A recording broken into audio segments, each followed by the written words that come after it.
कक्षा 10वीं के विज्ञान के जो भौतिक विज्ञान के अध्याय हैं उनमें हम अध्याय 9 का अध्ययन कर रहे हैं, प्रकाश, और उसके अंदर हमने परावर्तन को समझा। आज समझते हैं हम अपवर्तन क्या होता है।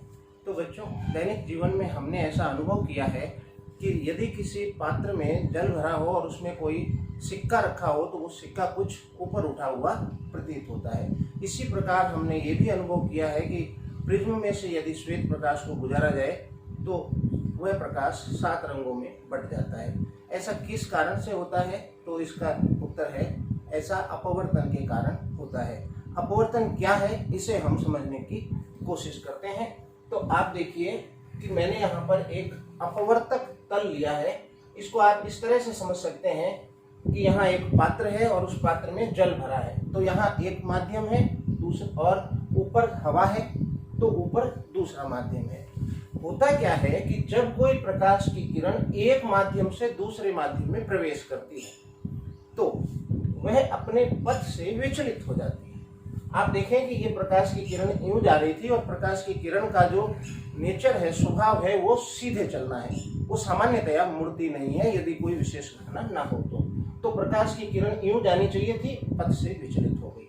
ये घटना ही अपवर्तन कहलाती है। बच्चों, भौतिक विज्ञान के जितने भी नियम हैं सारे प्रकृति के नियमों के अधीन हैं, यानी भौतिक विज्ञान प्रकृति का ही अध्ययन है। तो अपवर्तन में किन किन नियमों का पालन होता है उसे हम समझते हैं।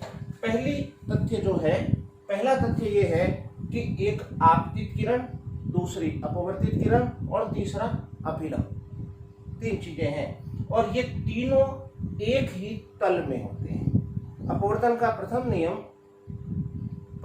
यह है कि आपतित किरण, अपवर्तित किरण और अभिलंब तीनों एक ही तल में होते हैं। तो ये मैं पहला यहाँ पर नियम लिख देता हूं, प्रथम नियम है, जिसे आप नोट कर लें। दूसरा नियम क्या है उसको हम समझें कि ये आपतित किरण है और ये अभिलंब है। आपतित किरण अभिलंब के साथ जो कोण बनाती है इसे हम आपतन कोण कहते हैं। इसी प्रकार अपवर्तित किरण अभिलंब के साथ जो कोण बनाती है इसे हम अपवर्तन कोण कहते हैं। नियम ये है कि आपतन कोण की ज्या और अपवर्तन कोण की ज्या का अनुपात सदैव नियत रहता है और वो उस माध्यम की, जिस माध्यम में प्रकाश की किरण प्रवेश कर रही है, उस माध्यम के अपवर्तनांक के तुल्य होता है। तो इसको लिखेंगे कैसे बच्चों? नियम 2, आपतन कोण की ज्या, आपतन कोण आई और ज्या जो होगा वो होगा साइन, और अपवर्तन कोण की ज्या मतलब साइन। ज्या से तात्पर्य साइन से है और इनका अनुपात सदैव नियत होता है बच्चों। और ये मान जो है उस माध्यम के अपवर्तनांक के तुल्य होता है। माध्यम कौन सा? दूसरा माध्यम, जिसमें प्रवेश कर रही है उसका अपवर्तनांक। इसलिए मैं यहाँ पर 2 लिखूंगा और साथ ही बच्चों ये बताऊंगा कि ये किस माध्यम से आई, तो प्रथम माध्यम से आई। तो ये बच्चों अपवर्तन का